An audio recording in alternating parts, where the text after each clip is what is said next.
अस्सलाम वालेकुम people, welcome to defence outpost. तो अभी तक आप लोगों ने पाकिस्तान एयरफोर्स के जो J-10C एयरक्राफ्ट हैं उनकी बहुत सारी फुटेजेस देखी हैं। कुछ पाकिस्तान एयरफोर्स ने अपने तरफ से रिलीज़ की, कुछ यहाँ पर बाकी जो मीडिया आउटलेट्स हैं उनकी तरफ से रिलीज़ की गई। लेकिन उन वीडियोज़ में एक जो काफ़ी इंपॉर्टेंट चीज़ देखने को मिली, एक जो इंपॉर्टेंट चीज़ नोटिस की गई कि जब भी हमारे J-10C एयरक्राफ्ट जो हैं वो फ्लाई कर रहे होते हैं, ग्राउंड पे खड़े होते हैं, उनके साथ सिर्फ एयर टू एयर वेपन्स नजर आते हैं। जब इन एयरक्राफ्ट की सेरेमनी थी पाकिस्तान एयरफोर्स बेस मिन्हास के ऊपर यानी कि कामरा में, तब भी इनके साथ एयर टू एयर वेपन्स को देखा गया और बाद में भी और उसके बाद भी पीएफ की तरफ से जो भी फुटेजेस रिलीज की गई उनमें PL-10 और PL-15 जो है वो इस एयरक्राफ्ट के साथ लगी होती थी। कभी जो यहाँ पर हमने air to ground weapon systems हैं उनको नहीं देखा, air to surface missile systems को नहीं देखा कि हमारे जो J-10C एयरक्राफ्ट हैं ऐसे वेपन्स को कैरी कर रहे हो। हमेशा से PL-15 और PL-10 ही यहाँ पर स्पॉट होती हैं। तो इसके पीछे यहाँ पर मेन वजह क्या है? क्या चाइना से हमने यहाँ पर J-10C एयरक्राफ्ट के लिए जो air to ground weapon systems हैं उनको परचेज नहीं किया? इवन दो J-10C का जो एयर टू ग्राउंड आर्सेनल है वो काफी ज्यादा बड़ा है, काफी स्टेल्थ क्रूज मिसाइल्स, उसके बाद जो प्रिसिजन गाइडेड बॉम्ब्स हैं वो J-10C के साथ चाइना ऑफर करता है, लेकिन पाकिस्तान एयरफोर्स की सर्विस में वो अभी तक क्यों नहीं दिखे? तो ऐसा भी यहाँ पर बिल्कुल नहीं है कि J-10C एयरक्राफ्ट के साथ कोई भी जो एयर टू ग्राउंड वेपन्स हैं पाकिस्तान को रिसीव नहीं हुए या पाकिस्तान ने अपने जो एयर टू ग्राउंड वेपन्स हैं उनको J-10C एयरक्राफ्ट के साथ इंटीग्रेट नहीं किया। आप ये अपने सामने फुटेज देख रहे हैं जहां पर पाकिस्तान एयरफोर्स के जो J-10C एयरक्राफ्ट हैं उनके सामने जो PL-15 और PL-10 हैं उनके साथ यहाँ पर काफी एक बड़े नंबर में जो air to ground weapon systems हैं वो भी मौजूद हैं, जिसमें CM-400 EKG है, उसके बाद पाकिस्तान की अपनी जो ग्लाइड बॉम्ब किट्स हैं वो मौजूद हैं और इवन हमारे अपने बनाए हुए कुछ ऐसे वेपन सिस्टम्स हैं जिनको हम किसी और एयरक्राफ्ट के साथ नहीं यूज करते बल्कि सिर्फ यहाँ पर J-10C एयरक्राफ्ट के साथ यूज करते हैं। ये जो आप यहाँ पर anti radiation glide bomb kit देख रहे हैं ये स्पेशली वेपन सिस्टम जो है वो J-10C के साथ पाकिस्तान एयरफोर्स यूज कर रही है और इसका काम बेसिकली एयर डिफेंस सिस्टम्स को स्टैंड ऑफ रेंजेस के ऊपर हिट करना। बिकॉज ग्लाइड बॉम्ब किट है, यहाँ पर एक डम बॉम्ब भी यूज किया गया है, उसके साथ एक प्रिसिजन गाइडेड किट है, आगे यहाँ पर एक जो एंटी रेडिएशन सीकर है उसको माउंट किया गया है। तो ये यहाँ पर एक बहुत ही कॉस्ट इफेक्टिव तरीका है एक डम बॉम्ब को एक एंटी रेडिएशन मिसाइल या फिर एंटी रेडिएशन वेपन में कन्वर्ट करने का। बिकॉज वैसे एंटी रेडिएशन वेपन सिस्टम जो मिसाइल बेस्ड होते हैं वो काफी ज्यादा एक्सपेंसिव होते हैं, जिस तरह से CM-400 EKG है। तो एक बात यहाँ पर क्लियर होगी कि ऐसा बिल्कुल भी नहीं है कि J-10C एयरक्राफ्ट के साथ हमारे पास air to ground weapon system नहीं है। जहां पर सिचुएशन काफी ज्यादा इंटरेस्टिंग हो जाती है वो यूजेज के ऊपर है। आपको पता है कि इस टाइम के ऊपर J-10C एयरक्राफ्ट के 2 स्क्वाड्रन्स पाकिस्तान एयरफोर्स के अंदर एक्टिव हैं, यानी कि 18 से ज्यादा एयरक्राफ्ट हमारी सर्विस में है। और इन J-10C एयरक्राफ्ट का पहला जो स्क्वाड्रन था हमारा जिसने इन एयरक्राफ्ट को रिसीव किया था वो नंबर 15 कोबरा स्क्वाड्रन था, जो कि इससे पहले मिराज एयरक्राफ्ट को ऑपरेट करते थे। तो ये कोबरा स्क्वाड्रन जब मिराज एयरक्राफ्ट को ऑपरेट करता था तो मिराज क्योंकि यहाँ पर ग्राउंड स्ट्राइक एयरक्राफ्ट है तो वो जो पूरा स्क्वाड्रन है वो अपने आप को ग्राउंड स्ट्राइक के लिए प्रिपेयर करता था, एयर टू ग्राउंड वेपन्स के ऊपर ट्रेन करते थे। लेकिन जैसे ही नंबर 15 स्क्वाड्रन के पास J-10C एयरक्राफ्ट आता है और उसके साथ PL-15 मिसाइल आती है तो ये स्क्वाड्रन जो कि पहले एयर टू ग्राउंड में एक्सपर्ट्स होते थे इन्होंने एयर टू एयर वॉरफेयर के लिए प्रिपेयर करना स्टार्ट कर दिया। बिकॉज PL-15 आपके पास है 200 किलोमीटर की एक एयर टू एयर मिसाइल है और फिर J-10C का मकसद यहाँ पर डायरेक्टली राफेल एयरक्राफ्ट को काउंटर करना था जिसके साथ मेटियोर थी।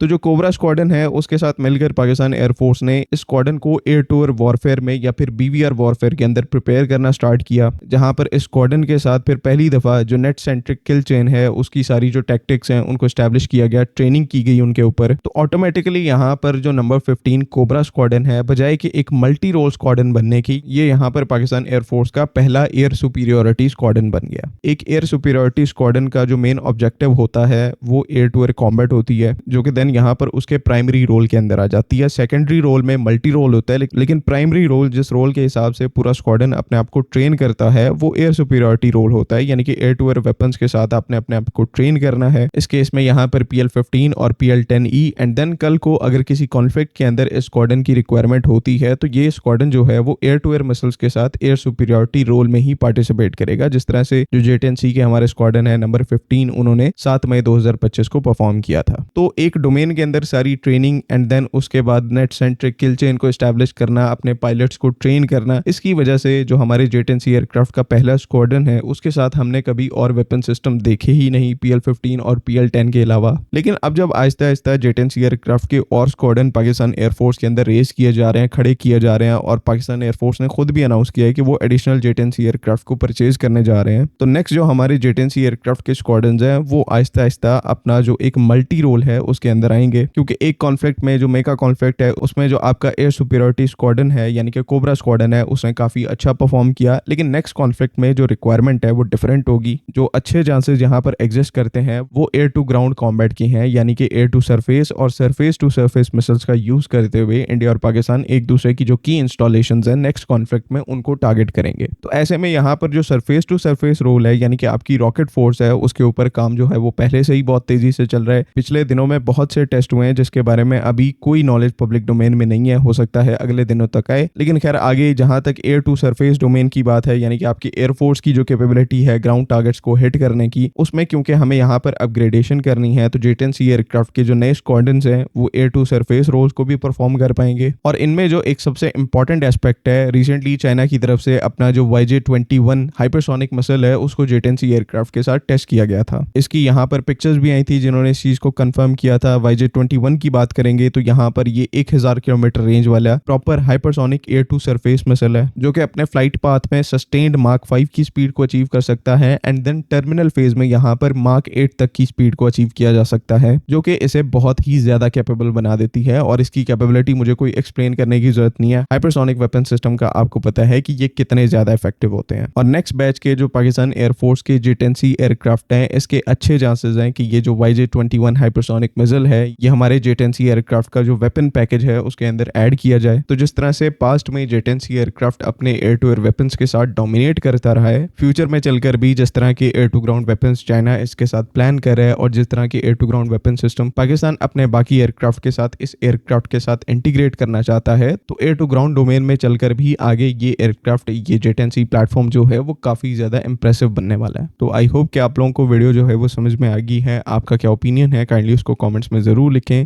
बाकी अगली वीडियो तक के लिए अल्लाह हाफिज। पाकिस्तान जिंदाबाद।